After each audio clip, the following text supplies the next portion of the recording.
You know, these little kids realize at an early age, like you talk, you know, at 6 years old, they're realizing that, hey, I don't have to work. I can get a check just like my folks do.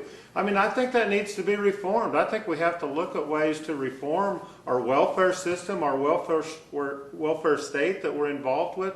We've got to reform that. We've got to get people back to work. And something that has to go hand in hand with that is to get the jobs back. We have to protect our markets. It can't just be on the one side, turn everybody loose and stop supporting people. They have to have something to go to. And that's why I think NAFTA, CAFTA, these trade agreements have to be addressed. This trading idea that we just level the playing field with all these countries that pay very low wages, that have no environmental protections, and that we can compete head to head with those countries that do that. We can't do that. I couldn't compete with my neighbor across the fence here if he had a completely different set of rules. And for me to try to compete with him, I can't compete with people on that kind of a playing field. We need to protect our American jobs. We need to protect our country. We need to protect the dairy business, our farmers, our manufacturing, Main Street. People don't understand what's happening to this country. We cannot import and spend. We can't import everything and export all of our jobs and just print money and have a prosperous country. It won't work. We know that now. The Tea Party movement and the protests that are going on, people realize something is fundamentally wrong in this country. We've been sold out by our politicians. We're concerned about our family.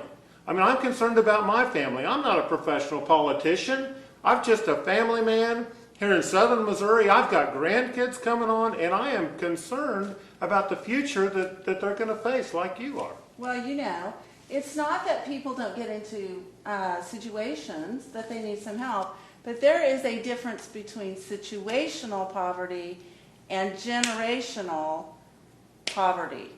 And I'm afraid that we are turning from, helping people just in a bad situation. They've just got themselves into a hard situation, and things happen to people, and I understand that. But when it becomes a generational problem, where those children and those families, they don't see how they can get out of this, that is so sad for them, and we have absolutely stolen that from them. And as a teacher, my hope is to, if I can teach a child to read, if I can teach one child to be a reader and to be a lifelong reader, not only am I going to change that child's life, but that child could change their family. They are definitely going to be changing their children's lives, and hopefully that will encourage them to become a lifelong learner and a productive citizen.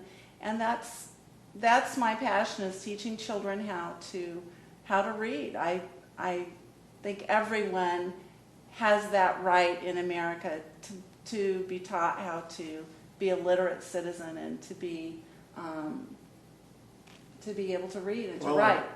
How can they read the Constitution? How can they read the Federalist Papers? How can they read the things that our founders wrote that explained a lot of, why we fought for the freedom that we have in this country? And that's another thing I just touched on. I believe our education system needs to teach our kids the foundation, the principles of liberty that we have in this country.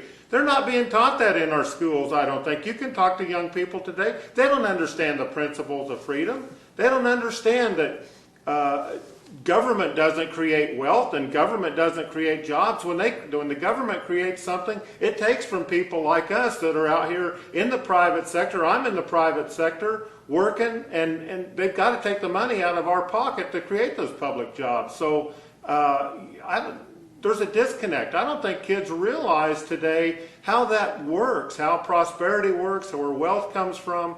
And we need to teach our kids that, and they need to understand where our freedom came from and the sacrifices that our founding fathers made when they created this country and fought for this country. And we need a grassroots revolution in this country to bring those principles of freedom back into this country. We need to send people to Washington, D.C. to fight for what we stand for out here in rural Missouri and southern Missouri. We've lived here. We've lived here for 33 years. We've worked our tails off here to have what we have today. It's been a struggle, but we appreciate it, and we appreciate what God has blessed us with. But it's been because of hard work, prayer, trusting the good Lord to help us and give us wisdom, and to work hard and be responsible, provide for my family, provide for my children, provide for my beautiful wife, Karen. And that's what it's about here in Missouri. And we have people in Washington, D.C. that don't even understand how that works.